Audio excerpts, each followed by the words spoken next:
কেনাকাটা করতে কার না ভালো লাগে বলেন? আমার কিন্তু বেশ ভালো লাগে। আজকে যদিও আমার ঈদের মতো খুশি লেগেছে, কারণ আজকে হাসব্যান্ড নিজ থেকেই অফার দিয়েছে যে চলো আজকে আমরা দুজন মিলে একটু টুকটাক কেনাকাটা করে আসি। তো সেই ক্ষেত্রে চলে আসলাম। তো যাই হোক, আসসালামু আলাইকুম ভিউয়ার্স, কেমন আছেন আপনারা সবাই? আশা করি ভালো আছেন। আমি আপনাদের সকলের দোয়ায় ভালো আছি। তো চলে আসলাম সরাসরি জুতার দোকানে। জুতার দোকানের একটা কাহিনী হচ্ছে, আমি খুবই লম্বা মানুষ। তো আমি হাই হিল কোনো ডিজাইন করা শু মানে এই টাইপের কোনো জুতাই পরতে পারি না। আমার বেশিরভাগই জুতা হচ্ছে স্লিপার টাইপের। তো এখান থেকে আমার এই স্লিপার জুতাটা বেশ ভালো লাগে। দোকানদার ভাইয়াও বলছে যে আপনার পায়ে আসলে ভালো লাগবে। তো এই যে স্লিপারের ভিতরে, সিম্পলের ভিতরে এই জুতাগুলো আমার নিরাশ হয়ে নিতে হয়। আমি শাড়ি পরতে গেলেও আমার এই স্লিপার নিয়েই চলতে হয়।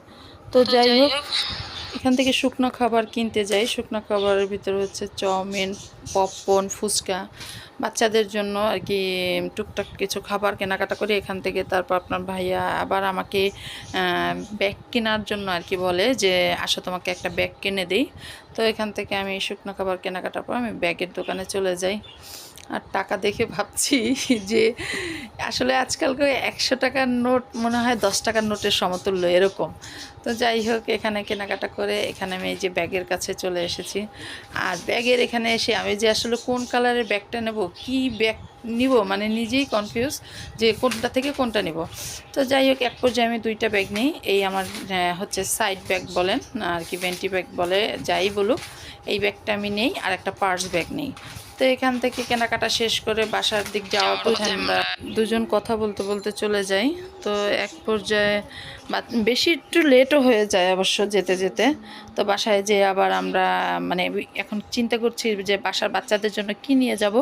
তো শীতের জন্য আর কি গরম গরম পিঠা নিয়ে যাই। শীত পড়তে না পড়তেই আসলে এই যে আমাদের মানে এলাকার অল্লিগলিতে যে এই যে পিঠার দোকানগুলো বসে, এতে কিন্তু আমাদের বেশ উপকার হয়। বিশেষ করে শহরের মানুষরা সাধারণত এই ধরনের পিঠা বাসায় বসে বানাতে পারে না।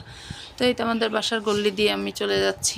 আর এই সেই কাঙ্ক্ষিত পিঠা, এখানে কয়টা পিঠা বলতে পারবেন? দেখেছেন? আর বাচ্চারা তো পিঠাগুলো পেয়ে যে কি পরিমাণ খুশি। আর আমার তো মানে পিঠার যে ভর্তাগুলো কি বলবো। তো যাই হোক, এখানে এই পিঠা খাওয়া শেষ করে আবার আমি আপনাদের সাথে শপিংটা শেয়ার করি। মানে শপিং বলতে কি আসলে ছোটোখাটো কেনাকাটা।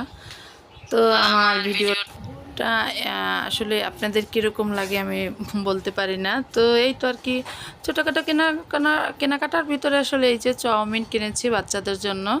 আমার বাচ্চারা লুডুস, বা আমার বাচ্চারা না, কম বেশি সবার বাচ্চারাই লুডুস পছন্দ করে, যে কোনো লুডুসই হোক। আর বাচ্চাদের স্কুলের টিফিনের জন্য খুব পারফেক্ট একটা জিনিস। তো যাই হোক, আমার ভিডিও আর কি বলবো জানি না কীরকম হচ্ছে কীরকম হয়। আমি যেহেতু পুরোটাই নতুন নতুন হিসেবে আমার ভিডিও মানে কি বলবো, আপনাদের কমেন্টের মাধ্যমে আমার উৎসাহ।